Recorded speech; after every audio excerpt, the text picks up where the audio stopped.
you ladies for joining me. We're going to talk about the Fair Labor Standards Act and the final, not quite final, ruling of the change in overtime ruling and increased salary thresholds. So I really appreciate your guys' time today. Today's date is June 10th, 2024. We're going to reference that date and new dates coming up from today quite often.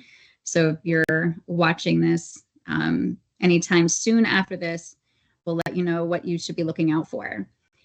Mandi Waters, if you can please jump in and introduce yourself, please. Hi, yes, my name is Mandi Waters. I work with Merritt Business Solutions. We are a holistic guide for all HR outsourcing, from workers' comp and risk management, human resources, payroll, benefits, benefit administration, 401k, EOR. The list goes on of all those tasks that just take up too much time and money and make no revenue. And I help business owners one-on-one to find the right resources to fit their needs. Thank you, Mandi. I am Dr. Michelle Griffin, the owner and operator of Griffin Resources. We provide HR outsourcing for HR, payroll support, and talent acquisition for small to mid-sized businesses across the continental U.S. And Dee Ann Hays. Hi, everyone. I'm Dee Ann Hays. I'm a shareholder with Ogletree Deakins. If you're not familiar with Ogletree, we are a labor and employment law firm.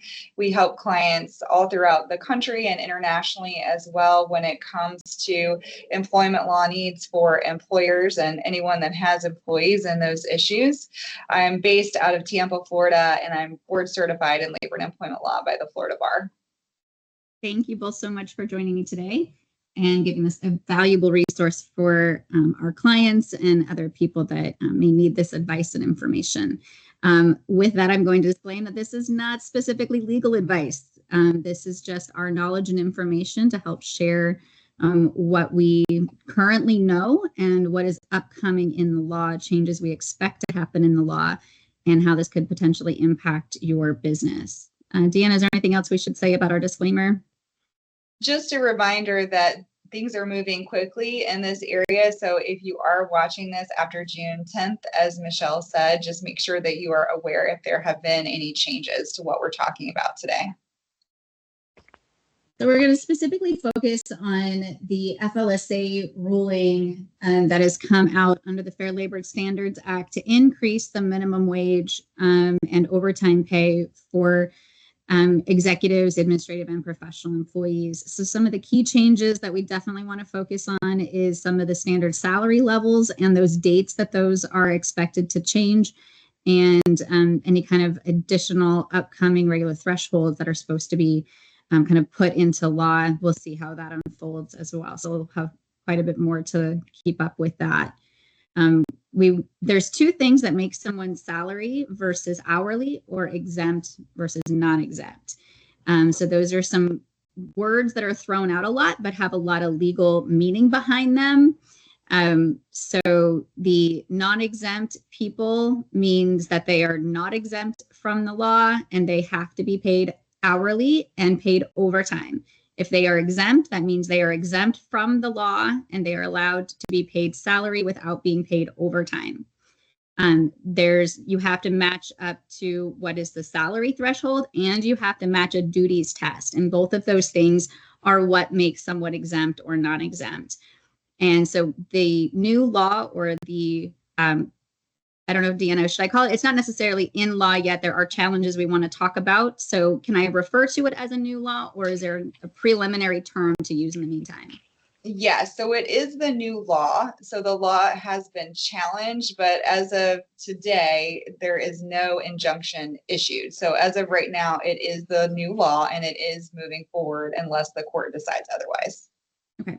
So in this new law, there's no changes to the duties test on whether or not someone is considered exempt or non-exempt in their job. And that has been laid out for, I think, several years. And I don't know if there's from whenever the original FLSA regulation had kind of set these parameters for the duties on whether there's a few different types of exemption. Off the top of my head, there's administrative, there are sales, there's highly compensated employees, just computer, just to name a few. And so there's different job duties that qualify under the exemption. And then, so if you meet those duties test and you meet the salary test, then the salary threshold, then you can be exempt. And so what the biggest changes are now is the salary, not the duties test. Yeah, that's a great point, Michelle. And as we're talking about this, one of the recommendations that we're making to you all who are attending is to do an audit, a self-audit or review of your positions to make sure that you understand what the new minimum salary threshold is going to be and that you don't have anyone that is now going to fall below that from the prior threshold. But also at the same time, it's an excellent idea to review your jobs for exempt versus non-exempt classification in general. And that would include not just looking at the salary threshold, but also the duties to make sure that that piece is compliant as well. Because if you are going to be making any kind of changes as a result of the new salary threshold, it's a good time to roll out any changes that you're making for other reasons as well. And you can just explain that you've done a review in accordance with the new law and that you're updating some folks from exempt to non-exempt in certain circumstances if you are going to be making those changes. The first change we want to talk about is the one that is scheduled to occur for July 1st, 2024. And the largest numbers highlighted on our page today has the weekly and the annual salary for the basic minimum, and that's $844 per week, or $43,888 per year. Deanna, can you talk about that kind of increase and what we're kind of expected from what that is today versus the change in July? I believe that you said that'd be the 20% weekly earnings kind of increase, and how that also impacts the highly compensated, which is just kind of a smaller note on here that is actually $132,964. And kind of what happens to people that have to meet that minimum. Yeah, so those are good questions, and it comes into the analysis with a legal challenge that's in place. There is a lawsuit that has been filed challenging the rule in district court in Texas. It's Plano Chamber of Commerce versus U.S. Department of Labor, and we'll talk about that in more detail later on. But the interesting piece is that for those of you who have been in the HR space for a while, you may remember that this is not the only rule that was proposing to update the minimum salary threshold for exempt employees. Back in 2016, under the Obama administration, the Department of Labor had a rule that I believe was about 40% increase to the minimum salary threshold.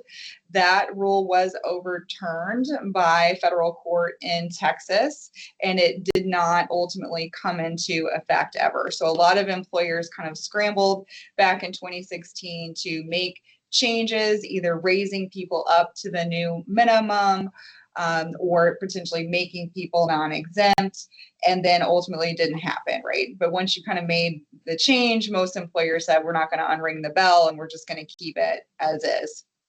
In 2019, under President Trump's administration, there was another increase proposed by the Department of Labor to the salary minimum, and that was 20% higher, right? And a court in Texas actually said that that was okay, but then there was an appeal, and we do not yet have an ultimate decision from the Fifth Circuit on that appeal. But the general thinking is step one that takes effect on July 1st of this year uses that 20%, which previously passed muster, at least at the district court level, right? So there's some thought that this might continue to go into effect despite the legal challenge. Of course, we don't have a crystal ball. So that's one potential, or the other potential is it could get struck down altogether. So we'll have to wait and see what happens. But July 1st is fast approaching, as you all know. So what we would recommend is that you come up with a plan now so that you know what you want to do if this law does go into effect. So if you do have folks that you're classifying as exempt that make below the $43,888 per year, then you want to highlight them and start making a decision of, do we either want to bump them up to the new minimum, or do we potentially want to make them hourly non-exempt going forward? Just a few general caveats there when you're thinking about that is, generally you don't want to have employees in the same job classified as both exempt and non-exempt, right? So if we're talking about a job title of marketing coordinator, right? You wouldn't want to have one marketing coordinator classified as exempt and the other as non-exempt, right? So you might have one that makes $45,000 per year, so you're clear on the threshold, but one that makes 42, right? So then you have to decide, are we going to make this job title as a whole exempt or non-exempt? Because you probably don't want to have people classified as both within the same job. So one thing to think about when you're looking at these. Mandi, when you're talking with other business owners about their concerns, are they bringing these up to you? Do you hear people talking about some of these questions and concerns when you're meeting with business owners, or things that they've had concerns about how to pay people, how to classify people? I know in the beginning of the year, there was a lot of buzz about this law coming through and how it was going to all play out.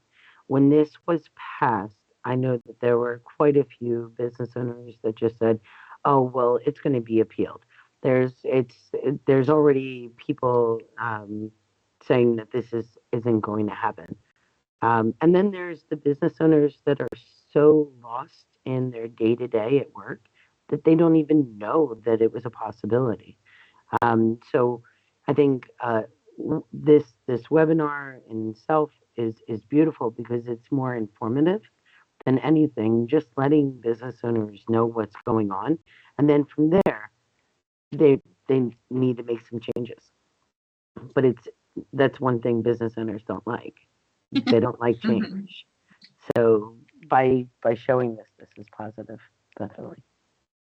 And the next stage in the law that's currently proposed and are signed into law is another change again in January 1 of 2025.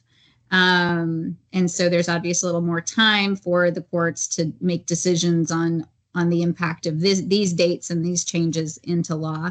But that would increase it again to $1,128 per week, or $58,656 per year. And so this is basically saying the same thing, that people that are underneath this threshold would not be properly exempt and would need to be evaluated to be hourly or have their, the job increased either by person or by job, as Deanna pointed out. For highly compensated, that increases them to $151,164. I do want to point out, which is why we kind of have this as a smaller footnote of the highly compensated employees, is because that is a very specialized classification. And to qualify to be highly compensated, there's quite a bit that goes into that duties test in addition to the salary. So even if you have highly compensated employees, a lot of times that goes into your leadership team. And they have a lot of authority that comes with those jobs. And so it's kind of making sure that those jobs are falling into these kinds of categories. And so there's a lot of, I would say, legal advice that would need to go into making sure that if you're going to say that someone is in the highly compensated executive role, and those are the salaries that you're leaning against, that you definitely make sure that they're properly classified based on the job duties test. So those are a little bit different of why we're calling those out separately, because the general population of the exemptions fall into these lower numbers that we're talking about. Deanna, for the January 1 increase, if they weren't making this amount before, is it the same thing that they should have a plan, kind of what's going to happen in July, and again make a second plan for what happens in January? Should they make a holistic decision about the January 1? Like if someone is, let's say, $55,000 now, that means they're properly classified. They shouldn't make any changes. Should they just wait and make a change on January 1? Or if they just went ahead and increased it, they can make that plan too. I assume January 1 means it has to meet that salary for the 2025 year. It's not a look back on 24. So can you kind of describe what that means? Yes, good question. And it is the same type of analysis where you want to take a look and see who you've got that would fall below that minimum. I can tell you that the clients are making different decisions about when to implement the changes.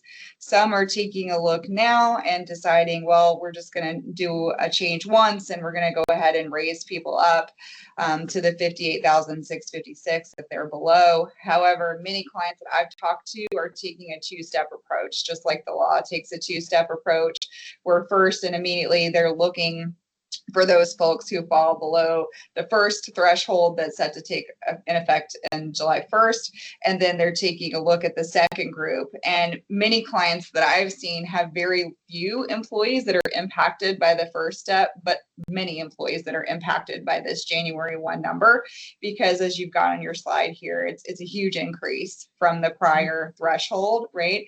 So you certainly don't have to make that change now. You can make the plan and keep evaluating what you will do going forward. But I think Mandi's comment about the way businesses operate was really important too, because I know that some smaller businesses that I've talked to, or maybe businesses that grew very quickly, didn't even realize there was a job duties test, right? Like they thought, as long as I'm paying a salary that meets the minimum, I'm okay under the law.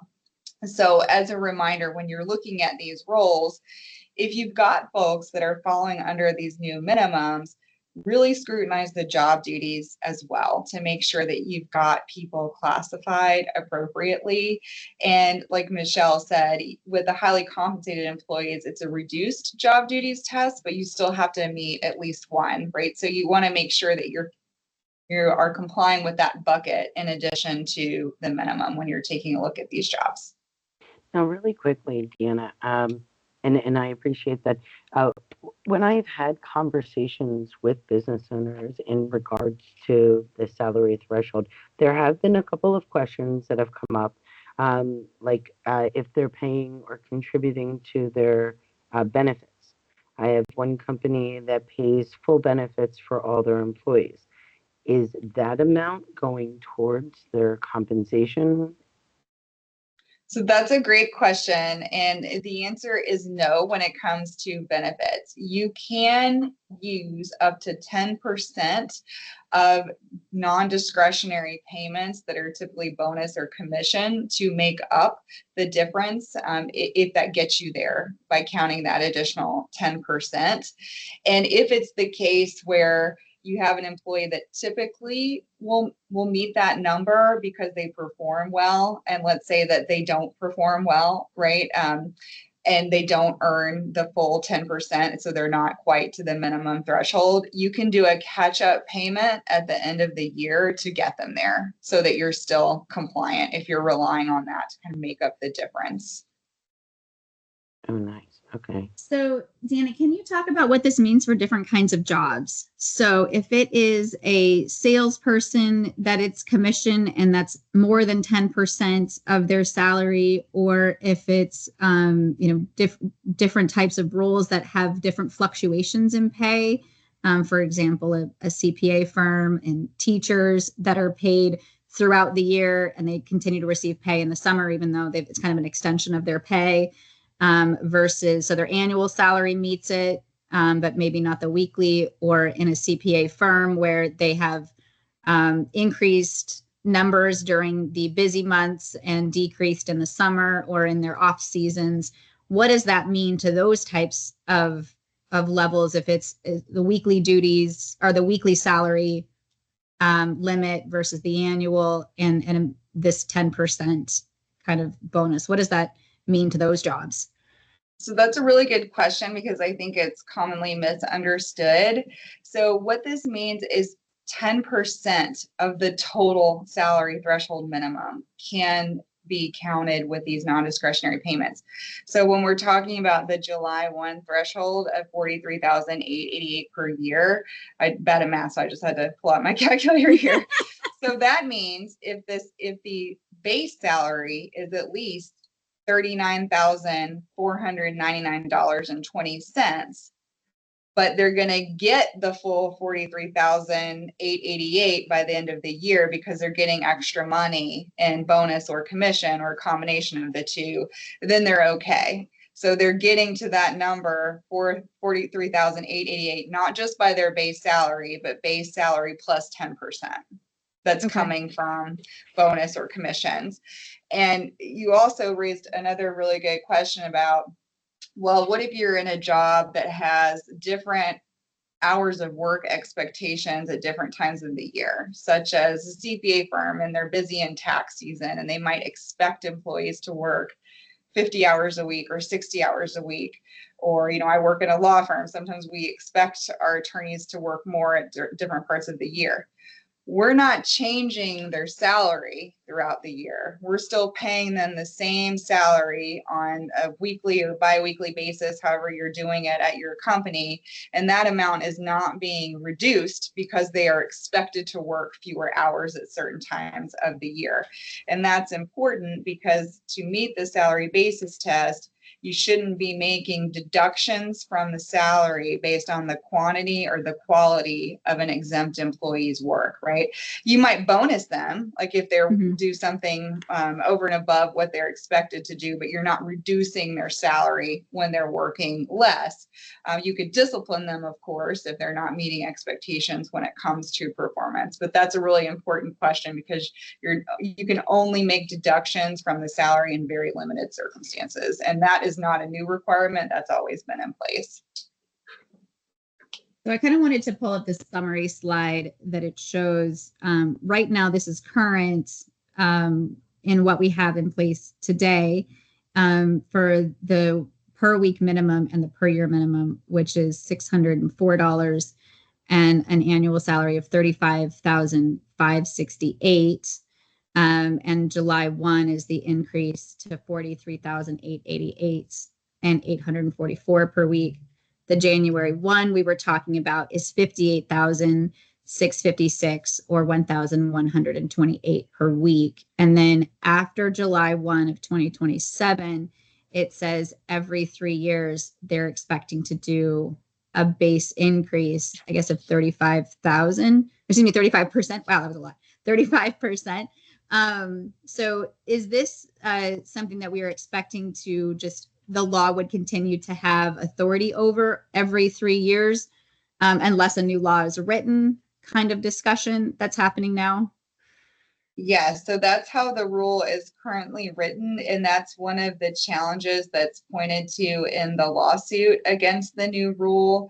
It basically attacks this triannual increase that's automatic because there isn't a provision like that in the Fair Labor Standards Act itself. This is something new that's built into the regulation by the Department of Labor. And the plaintiffs in that lawsuit have said there is no basis to conclude that Congress authorized the DOL to issue such a rule, and it is unprecedented. And then, so this kind of talks about the actions that companies can take in starting to think about their preparations or even what kind of changes they could make. So evaluating the jobs, like we talked about, like you mentioned, overall, the whole job, not in different people inside that same job title. They have to look at that job title and how it's classified and what kind of salaries are being paid under that. Job title, determine if new positions under the $43,888 are going to be impacted, and they could increase it and evaluate it for reclassification. And then determine any positions below the $58,656 need to be reclassified or increased before that January 1, and then be on the lookout for legal challenges for how this is going to be impacted. Deanna, you had kind of mentioned before we were chatting about this regarding people taking the opportunity. I think you mentioned at the beginning to reclassifying the job to actually make them hourly instead of salary, and using this as an opportunity to actually look at those job duties test.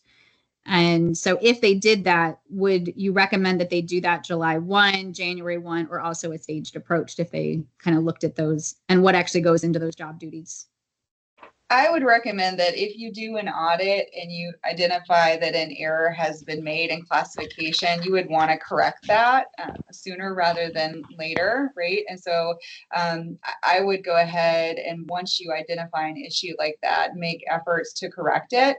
And sometimes, just to give you a couple of examples of things that have come up when I'm talking with clients as they're doing their internal review.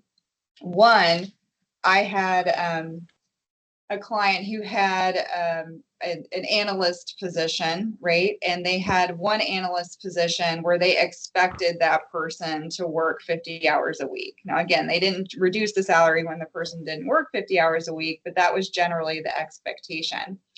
And then they had what they were terming a reduced hours analyst that was only expected to work 30 hours a week and got a lower salary that still is above the current minimum. And, now that person, the reduced person is below what the new threshold would be. So I said, one thing you might do is take the reduced hours analyst and make that a new role. So you have analyst and you have reduced hours analyst, and our reduced hours analysts are no longer going to be exempt. We're just going to pay them hourly. And that way it doesn't mess with the analysts who are working quote unquote full-time hours for expectations, right? So that's something that can happen. You also might have more senior folks in the same job title as more junior folks. And it turns out when you're doing the job duties analysis, your seniors are exempt and your juniors are not. Split that into two jobs, a junior and a senior, or a regular and a senior. And that way you can classify them differently and still be compliant and make sure that they're appropriate. On Monday, sometimes feel So free to- speaking of compliance, this is kind of like the penalties for violating FLSA. Now, this is currently what's in the law right now, regardless of the change that's being proposed. So there's a lot that goes into penalties and the calculation of how companies can be penalized for these things usually in court. And the employees or even past employees, plaintiffs, they can come forward through attorneys. I believe they can also come forward through the Department of Labor itself, and go towards the employer with claims and cases. What are some of the violation? And this is kind of some information is kind of taken obviously from FLSA, subject to civil penalties up to $1,000 for each violation, and then liquidated damages on top of that. So can you kind of describe what happens to companies that violate this and some of the employees' rights? Yes. So just as you said, Michelle, this typically arises either through a wage and hour audit by the Department of Labor, wage and hour division, where sometimes they randomly select companies to do an audit. Most often they have a complaint of some type, which triggers an investigation. And if they find that employees are improperly classified, let's say, because that's today's topic, and that they're really owed overtime that wasn't paid to them, right? So the Department of Labor could force a company to provide that back pay. And the look back period under the law is 2 years for a non-willful violation and 3 years for a willful violation. And willful means that you should have known better or you knew better and you continue to violate the law anyway, right? So worst case scenario, you're looking at a 3-year period going backwards. And the law actually provides for liquidated damages. And what that means is double damages. So let's say that the audit showed that we have an analyst that was improperly classified as exempt and they're owed $5,000 in unpaid overtime. Well, liquidated damages makes that $10,000.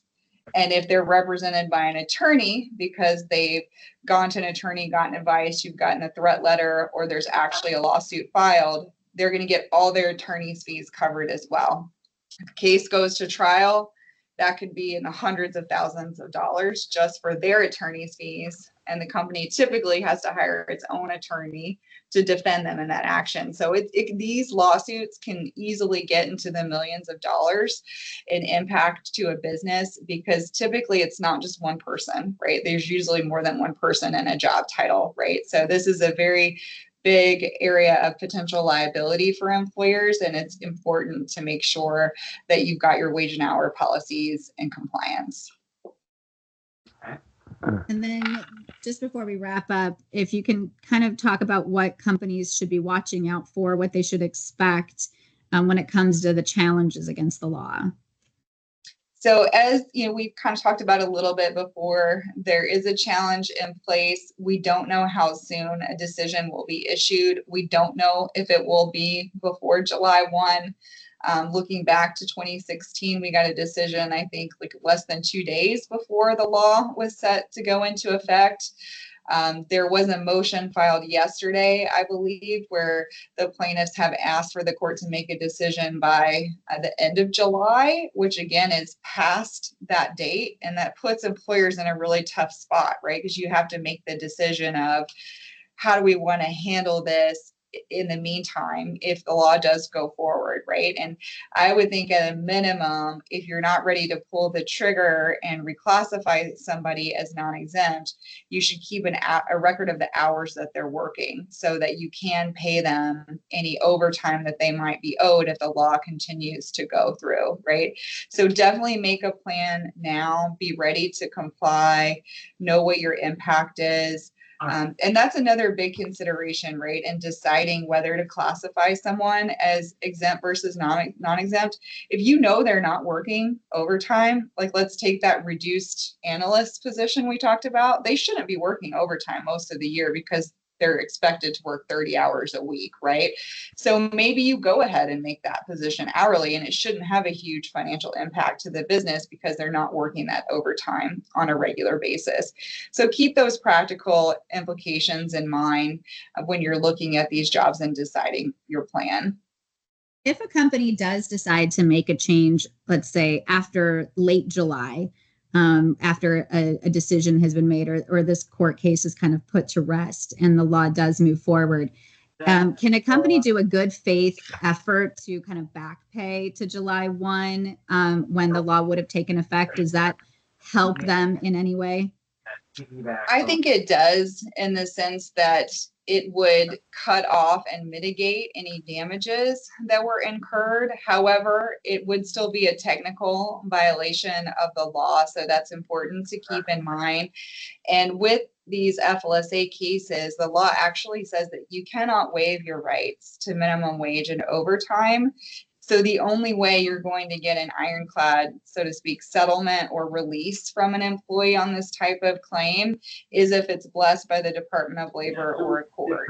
Now, that being said, it doesn't mean that you can't go ahead and make those corrections to make that person whole. And if they did pursue a claim, that would be your starting defense, right? Is that you made the corrections and this person has been made whole for anything they were owed. Thank you so much. So this is kind of information on how to contact us if you want more information about this. If you would like to seek legal advice directly through Ogletree, this is the contact information to reach Deanna, myself, and Mandi for additional business advice, either if you're a current client or becoming a client, to reach out to us as well. And so you can always contact us and we'll be able to work with you and answer any questions that you may have. And so I just wanted to thank you both again for your time and for sharing your knowledge and information that we currently have. If we do see any updates, we will likely be keeping everybody updated as well through our newsletters and information. And Deanna, on the Ogletree website, is there any way for people to obviously reach out to you directly or get additional information through Ogletree directly? Yes, absolutely. You can email me at any time. I'm always happy to help point you in the right direction if you're looking for a resource, and if you're scratching your head saying, oh my goodness, what are the job duties? I can point you to the DOL's website where you can get that information that's available to anyone, complimentary from the government. And we also at Ogletree have a newsletter. Like Michelle has an awesome newsletter for Griffin Resources as well. So if you're interested in getting those legal updates, you can just Google Ogletree and publications, and you can sign up for the newsletter and kind of customize the content that you'd like to receive. That is great. Thank you so much for inviting me, Michelle. I will probably, in addition to this, I'll put on both the duties test for exempt and non-exempt, and for high compensated, since they are different, just for easy access for all those business owners that just don't have time. But thank you so much. And again, if anyone has any questions, feel free to reach out to us.